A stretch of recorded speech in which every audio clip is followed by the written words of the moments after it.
এরপরে তোমরা দেখে নাও ন্যারেশন চেঞ্জের যে রুল 2টা আজকে আমি আলোচনা করছি, মনোযোগ সহকারে তোমরা ভালো করে দেখো।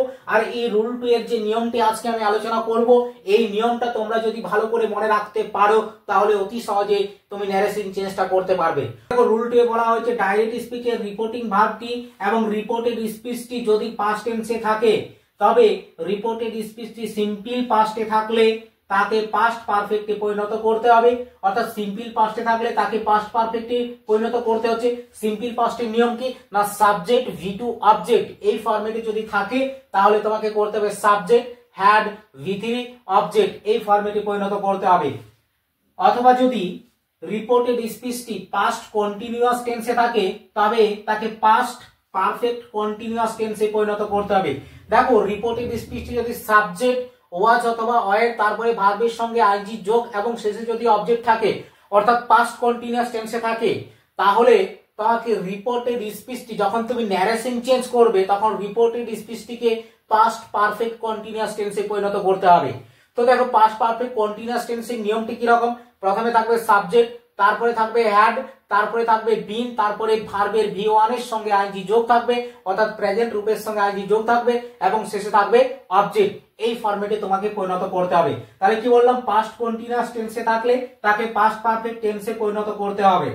এরপরে দেখো 2 নম্বরে বলে দেওয়া রয়েছে কমা কোটেশন এর জায়গাতে দ্যাট বসাবে যদি সেন্টেন্সটি স্টেটমেন্ট বাক্য হয়। অর্থাৎ সেন্টেন্সটি যদি সাবজেক্ট ভার্ব অবজেক্ট এই আকারে সাজানো থাকে তবেই সেটাকে আমরা বলবো স্টেটমেন্ট বাক্য।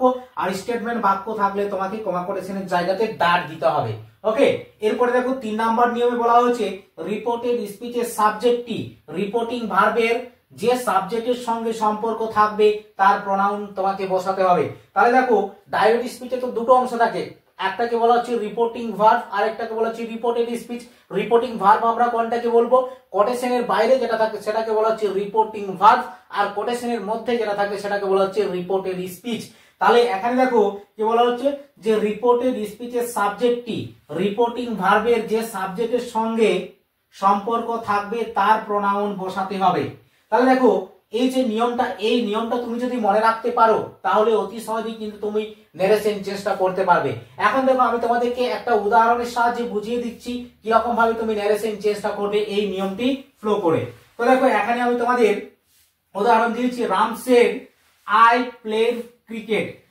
তাহলে এই যে সেন্টেন্সটা আমি তোমাদের দিলাম এখানে দেখো সেডটা কিন্তু V2 ফর্মে রয়েছে অর্থাৎ পাস্ট ফর্মে রয়েছে, আর প্লেডটাও দেখো V2 ফর্মে রয়েছে। অর্থাৎ দেখো রিপোর্টিং ভার্ব এই অংশটাকে তো আমরা রিপোর্টিং ভার্ব বলেছিলাম, তাহলে এই অংশটা দেখো পাস্ট টেন্সে রয়েছে আর রিপোর্টেড স্পিচটা কোটেশনের ভিতরে রয়েছে। এই রিপোর্টেড স্পিচটিকেও দেখতে পাচ্ছি যে পাস্ট টেন্সে রয়েছে। তাহলে দুটো যদি পাস্ট টেন্সে থাকে তাহলে তোমার এই যে রিপোর্টেড স্পিচটি রয়েছে এই রিপোর্টেড স্পিচটিকে তোমার পাস্ট পারফেক্ট টেন্সে পরিণত করতে হবে। এখানে দেখো তোমার সাবজেক্ট V2 অবজেক্ট অর্থাৎ সিম্পল পাস্টে রয়েছে। সিম্পল পাস্টে থাকলে কি বললাম যে সিম্পল পাস্টে যদি থাকে তাহলে তোমাকে পাস্ট পারফেক্ট টেন্সে পরিণত করতে হবে। তাহলে দেখো এখানে কি রকম হবে না, উত্তরটা হচ্ছে রাম সেড কমা কোটেশনের জায়গাতে তোমাকে দিতে হবে দ্যাট। এরপরে দেখো 3 নাম্বার নিয়মে কি বলা হয়েছে রিপোর্টেড স্পিচের সাবজেক্টটি, তাহলে রিপোর্টেড স্পিচের সাবজেক্ট হচ্ছে এখানে আই, এই সাবজেক্টটি রিপোর্টিং ভার্বের যে সাবজেক্টের সঙ্গে সম্পর্ক থাকবে তার প্রোনাউন বসাতে হবে। দেখো একা একা তো কথা বলা যায় না, তাহলে রাম কথাটা বলছি কো হয়তো একজন শুনছে, সেই শোনা ব্যক্তিটা হচ্ছে সেকেন্ড ব্যক্তি, আর এখানে রাম হচ্ছে যে কথাটা বলছে সে হচ্ছে ফার্স্ট ব্যক্তি। তাহলে এখানে আই বলতে সব সময় মাথায় রাখবে যে আই বলতে ফার্স্ট ব্যক্তিকে বোঝায়। তাহলে দেখো এখানে আই বলতে তোমার রামকে বোঝাচ্ছে, তাহলে রাম একজন ছেলে, এর প্রোনাউন তোমাকে দিতে হবে। কেননা নিয়মে বলে দেওয়া রয়েছে যে রিপোর্টেড স্পিচের সাবজেক্টটি রিপোর্টিং ভার্বের যে সাবজেক্টের সঙ্গে সম্পর্ক থাকবে তার প্রোনাউন তোমাকে বসাতে হবে। তাহলে এখানে আমরা দেখতে পাচ্ছি যে আয়ের সঙ্গে রামের একটা সম্পর্ক রয়েছে, তাহলে এখানে যেহেতু রামের সঙ্গে সম্পর্ক রয়েছে তাই প্রোনাউন হিসাবে হয়ে যাবে হি। এরপরে দেখো এখানে তোমার V2 রয়েছে অর্থাৎ সিম্পল পাস্টে রয়েছে, তাহলে এখানে তোমাকে পাস্ট পারফেক্টে করতে হচ্ছে। এখানে নিয়ম অনুযায়ী বলে দেওয়া রয়েছে যে পাস্ট পারফেক্টে করতে হবে, তাহলে সাবজেক্ট আমি দিয়েছি হি। এরপরে এখানে তোমাকে হ্যাড দিতে হবে, তারপরে ভার্বের 3 নাম্বার রূপ এখানে V2 ফর্ম যেটাই রয়েছে সেটাই হচ্ছে V2, এখানে V2 ফর্ম যেটা রয়েছে সেটাই হবে V3। তাহলে এখানে তোমার হয়ে যাচ্ছে প্লেড, তারপরে হচ্ছে ক্রিকেট, তারপরে হচ্ছে ক্রিকেট। তাহলে দেখো অ্যানসারটা কি রকম হলো Ram said that he had played cricket. এরপর দেখো পরের প্রশ্নটি, Ram said I was writing the answer, আমি উত্তরটা লিখছিলাম। তাহলে এখানে দেখো রাম বলেছিল আমি উত্তরটা লিখছিলাম। এখানে এই যে আমরা সেড দেখতে পাচ্ছি, রিপোর্টিং ভার্বের সেডটি এটা পাস্ট টেন্সে রয়েছে। আর এখানে দেখো রিপোর্টেড স্পিচটি I was writing the answer, এই অংশটি তোমার পাস্ট কন্টিনিউয়াস টেন্সে রয়েছে। তাহলে পাস্ট কন্টিনিউয়াস টেন্সে থাকলে তোমাকে কি করতে হবে না পাস্ট পারফেক্ট কন্টিনিউয়াস টেন্সে পরিণত করতে হবে। তাহলে দেখো এখানে অ্যানসারটা কি রকম হবে, রাম সেড কমা কোটেশনের জায়গাতে দ্যাট। এরপরে দেখো এখানে রিপোর্টেড স্পিচের যে সাবজেক্ট রয়েছে আই, এই আই বলতে বোঝানো হচ্ছে ফার্স্ট ব্যক্তিকে, অর্থাৎ যে কথাটা বলছে তাকে বোঝাচ্ছে। এখানে রাম কথাটা বলছে, তাহলে আই বলতে রামকে বোঝাচ্ছে, তাহলে এখানে তোমার হয়ে গেল হি। এরপরে দেখো এখানে ওয়াজ রয়েছে, হেল্পিং ভার্ব ওয়াজ রয়েছে, যেহেতু এটা তোমার পাস্ট কন্টিনিউয়াস টেন্সে রয়েছে, তাহলে পাস্ট কন্টিনিউয়াস টেন্সে থাকলে তাকে পাস্ট পারফেক্ট কন্টিনিউয়াস টেন্সে পরিণত করতে হচ্ছে। তারপরে হচ্ছে হ্যাড, তারপরে হচ্ছে বিন, এরপরে হচ্ছে ভার্বের সঙ্গে আইএনজি যোগ, রাইটিং যেটা রয়েছে সেটাই লিখে দিতে হচ্ছে, তারপরে হচ্ছে দা অ্যান্সার।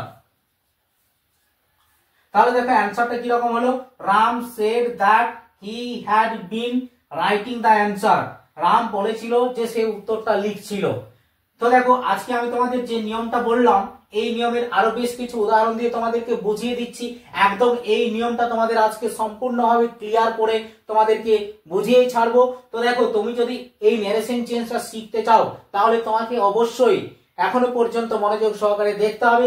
তোমরা যদি এই দুটো উদাহরণ আমি তোমাদেরকে দিলাম, এই দুটো উদাহরণে যদি তোমরা না বুঝতে পেরেছো, তাহলে আরো আমি তোমাদেরকে উদাহরণ দিয়ে বুঝিয়ে দিচ্ছি, তোমরা দেখো। তাহলে দেখো আমি তোমাদের জন্য আরো বেশ কিছু উদাহরণ নিয়ে এসেছি। এখানে দেখো দেওয়া রয়েছে, the boy said to me, ছেলেটি আমাকে বলেছিল I was drawing the picture, আমি ছবিটি আঁকছিলাম। তাহলে এখানে দেখো the boy said to me, ছেলেটি আমাকে বলেছিল। এখানে দেখতে পাচ্ছ সেড টু রয়েছে, সেড টুটা হচ্ছে এটা তোমার ভি টু ফর্মে রয়েছে। আর আই ওয়াজ ড্রয়িং, এই যে দেখো ওয়াজ ড্রয়িং, এটাও কিন্তু ভি টু ফর্মে রয়েছে, অর্থাৎ এখানে তোমার পাস্ট কন্টিনিউয়াস টেন্সে রয়েছে। তাহলে এটা আমরা দেখতে পাচ্ছি পাস্ট টেন্সে রয়েছে, রিপোর্টিং ভার্বটিও পাস্ট টেন্সে রয়েছে এবং রিপোর্টেড স্পিচটিও পাস্ট টেন্সে রয়েছে। আমরা তো এই প্রথম অংশটাকে বলেছিলাম রিপোর্টিং ভার্ব, আর কোটেশনের মধ্যে যেটা থাকছে সেটাকে বলেছিলাম রিপোর্টেড স্পিচ। তাহলে এখানে দেখতে পাচ্ছি রিপোর্টিং ভার্বটি পাস্ট টেন্সে রয়েছে এবং রিপোর্টেড স্পিচটিও পাস্ট টেন্সে রয়েছে। তাহলে এখানে দুটো যদি পাস্ট টেন্সে থাকে, তাহলে এখানে তোমার যেহেতু এটা পাস্ট কন্টিনিউয়াস টেন্সে রয়েছে, তাহলে একে তোমার করতে হবে পাস্ট পারফেক্ট কন্টিনিউয়াস টেন্সে পরিণত করতে হবে।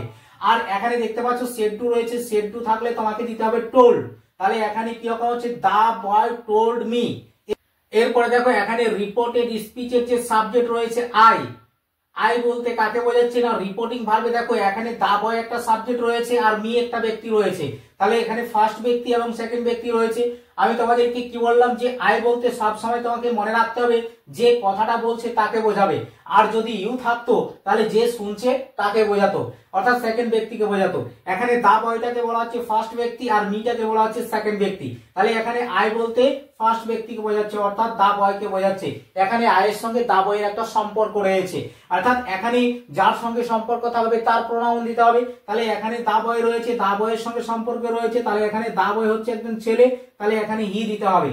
এরপরে দেখো এই যে এইখানে যে তোমার টেন্সটা দেওয়া রয়েছে পাস্ট কন্টিনিউয়াস টেন্স, এই পাস্ট কন্টিনিউয়াস টেন্সটাকে তোমার পাস্ট পারফেক্ট টেন্সে পরিণত করতে হবে। তাহলে দেখো অ্যানসারটা তোমার কি রকম হবে না, অ্যানসারটা হবে দা বয় সেড টু থাকলে টোল্ড, তারপরে হচ্ছে মি কমা কোটেশনের জায়গাতে তোমাকে কি দিতে হবে, দ্যাট দিতে হবে। কেননা সেন্টেন্সটা দেখো স্টেটমেন্ট বাক্যে রয়েছে, সাবজেক্ট ভার্ব অবজেক্ট এই আকারে রয়েছে, তাই তোমাকে কমা কোটেশনের জায়গাতে দিতে হবে দ্যাট। এরপরে এখানে সাবজেক্ট আই রয়েছে, রিপোর্টেড স্পিচের সাবজেক্ট আই রয়েছে, আই বলতে দা বয়কে বোঝাচ্ছে, তাহলে এখানে প্রোনাউন হিসাবে হয়ে যাবে হি। এরপরে দেখো এটা তোমার পাস্ট কন্টিনিউয়াস টেন্সে রয়েছে, আর পাস্ট কন্টিনিউয়াস টেন্সে যদি থাকে তাকে পাস্ট পারফেক্ট কন্টিনিউয়াস টেন্সে পরিণত করতে হয়। তাহলে দেখো পাস্ট কন্টিনিউয়াস টেন্সে পরিণত করতে গেলে তোমাকে এখানে হ্যাড দিতে হবে, তারপরে বিন দিতে হবে, এরপরে ভার্বের সঙ্গে আইএনজি যোগ যেটা রয়েছে সেটাই দিয়ে দেবে, ড্রয়িং, তারপর হচ্ছে দা পিকচার। তাহলে দেখো অ্যান্সারটা কি রকম হলো, the boy told me that he had been drawing the picture. তোমাকে অ্যান্সারটা এরকম ভাবে লিখতে হবে। তাহলে দেখো রিপোর্টিং ভার্বটি পাস্ট টেন্সে ছিল এবং রিপোর্টেড স্পিচটি পাস্ট কন্টিনিউয়াস টেন্সে ছিল, তাকে আমরা কি করলাম পাস্ট পারফেক্ট কন্টিনিউয়াস টেন্সে পরিণত করলাম। তাহলে এরকম ভাবে তোমাকে অ্যান্সারটা লিখে দিলেই হয়ে যাবে। এরপরে দেখো পরের যে সেন্টেন্সটা দিয়েছি, the man said to her, লোকটি তাকে বলেছিল you are doing the work, তুমি কাজটা করতেছিলে। তাহলে এখানে দেখো রিপোর্টিং ভার্বটা তোমার পাস্ট টেন্সে রয়েছে আর রিপোর্টেড স্পিচটি পাস্ট কন্টিনিউয়াস টেন্সে রয়েছে। তাহলে এখানে রিপোর্টিং ভার্বটি পাস্ট টেন্সে থাকলে এবং রিপোর্টেড স্পিচটি পাস্ট কন্টিনিউয়াস টেন্সে থাকলে তাকে পাস্ট পারফেক্ট কন্টিনিউয়াস টেন্সে পরিণত করতে হবে। তাহলে এখানে তোমার রয়েছে সেড টু, সেড টু থাকলে তোমাকে কি করতে হবে টোল করতে হবে। তাহলে সেড টু থাকলে টোল করতে হলো। এরপরে দেখো এই যে কমা কোটেশন রয়েছে, কমা কোটেশনের জায়গাতে তোমাকে দিতে হবে দ্যাট। আর এখানে দেখো রিপোর্টেড স্পিচের সাবজেক্ট ইউ রয়েছে, ইউ বলতে তোমার সব সময় সেকেন্ড ব্যক্তিকে বোঝায়, অর্থাৎ এখানে হারকে বোঝাচ্ছে, যে কথাটা শুনছে তাকে বোঝাচ্ছে। তাহলে এখানে তোমার কি হয়ে যাবে সি হয়ে যাবে, কেননা হার রয়েছে। এরপরে দেখো এই যে অংশটি রয়েছে এই অংশটা তোমাকে পাস্ট পারফেক্ট কন্টিনিউয়াস টেন্সে পরিণত করতে হবে। তাহলে দেখো অ্যানসারটা কি রকম হবে, অ্যানসারটা হবে the man told her that she. এরপরে তোমাকে এটা করতে হচ্ছে পাস্ট পারফেক্ট কন্টিনিউয়াস টেন্সে পরিণত করতে হচ্ছে। তাহলে এখানে হয়ে যাচ্ছে হ্যাড, তারপরে বিন, তারপরে ভার্বের সঙ্গে আইএনজি যোগ যা রয়েছে সেটাই দিতে হবে ডুইং, তারপর হচ্ছে দা ওয়ার্ক। তাহলে অ্যানসারটা কি রকম হলো, the man told her that she had been doing the work. এরকম ভাবে তোমাকে অ্যানসারটা লিখতে হবে। তাহলে এই যে আমি তোমাদেরকে দুটো উদাহরণ এখানে দিলাম, দুটো উদাহরণে আমরা রিপোর্টেড স্পিচটি দেখলাম যে পাস্ট কন্টিনিউয়াস টেন্সে রয়েছে তাকে পাস্ট পারফেক্ট কন্টিনিউয়াস টেন্সে পরিণত করতে হচ্ছে, অর্থাৎ হ্যাড বিন তোমাকে নিয়ে আসতে হচ্ছে এবং ওয়ার জায়গাতে তোমাকে হ্যাড বিন বা ওয়াজের জায়গাতে তোমাকে হ্যাড বিন বসিয়ে দিতে হচ্ছে। তারপরে যেমন ভাবে রয়েছে ঠিক সেরকম ভাবে লিখে দিলে হয়ে যাচ্ছে। আর সাবজেক্টটা তোমার চেঞ্জ হচ্ছে, রিপোর্টেড স্পিচের সাবজেক্টটি চেঞ্জ হচ্ছে রিপোর্টিং ভার্বের সাবজেক্ট অনুযায়ী, অর্থাৎ যার সঙ্গে সম্পর্ক রয়েছে তার প্রোনাউন তোমাকে বসাতে হচ্ছে। এরপরে দেখো পরের যে দুটো সেন্টেন্স আমি তোমাদেরকে দিয়েছি, রিপোর্টিং ভার্বটি পাস্ট টেন্সে আছে আর রিপোর্টেড স্পিচটি সিম্পল পাস্টে রয়েছে। তো রিপোর্টেড স্পিচটি যদি সিম্পল পাস্টে থাকে তাকে পাস্ট পারফেক্ট টেন্সে পরিণত করতে হবে। তাহলে এখানে সেড টু রয়েছে, সেড টু থাকলে আমরা কি করলাম, সেড টু থাকলে টোল করতে হচ্ছে, টোল করতে হচ্ছে আর কমা কোটেশনের জায়গাতে দাঁড় দিতে হচ্ছে, কেননা সেন্টেন্সটা দেখো রিপোর্টেড স্পিচটি তোমার স্টেটমেন্ট বাক্যে রয়েছে, সাবজেক্ট ভার্ব অবজেক্ট রয়েছে। তাহলে অ্যানসারটা তোমার কিরকম ভাবে লিখতে হবে না, এটাকে তোমার পাস্ট পারফেক্ট টেন্সে পরিণত করতে হবে। আর এখানে যে সাবজেক্টটা আই রয়েছে, আই বলতে সব সময় ফার্স্ট ব্যক্তিকে বোঝাচ্ছে, তাহলে হি কে বোঝাচ্ছে, তাহলে এখানে তোমার আই এর প্রোনাউন হয়ে যাবে হি। তাহলে দেখো অ্যানসারটা কিরকম ভাবে লিখতে হচ্ছে, he told her that he had loved her। এরকম ভাবে তোমাকে পাস্ট পারফেক্ট টেন্সে পরিণত করতে হচ্ছে। তো দেখো রিপোর্টিং ভার্বটা সেড টু থাকলে টোল হবে, আর যদি তোমার সেড থাকতো তাহলে কিন্তু সেডেই থাকতো। এরপর দেখো পরের প্রশ্নটা আমি তোমাদের কি দিয়েছি, সেই সেড টু হিম, সে তাকে বলেছিল আই বট দ্য পেন, আমি কলমটি কিনেছিলাম।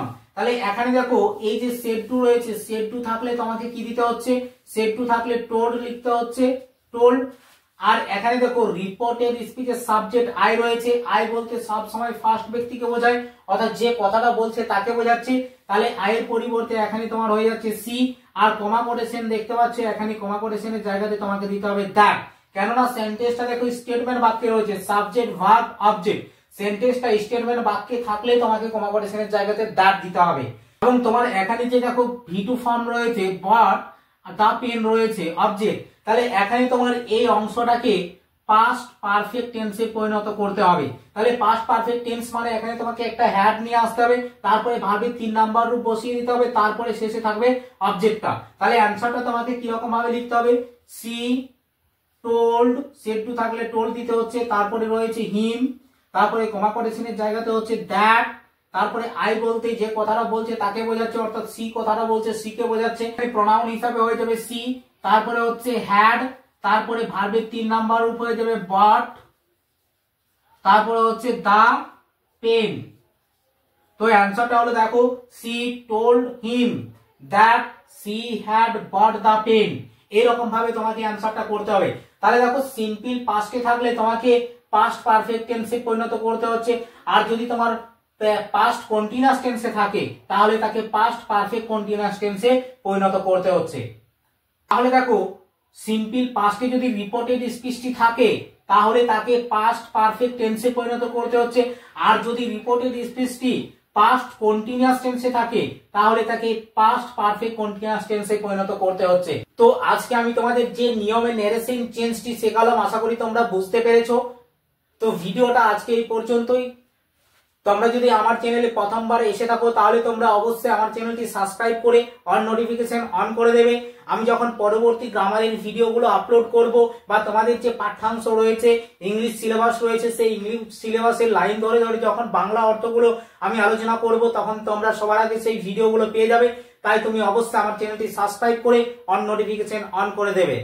আর তোমরা প্রতিদিন নিত্য নতুন গ্রামার আমার এই চ্যানেলের মাধ্যমে শিখতে পারবে।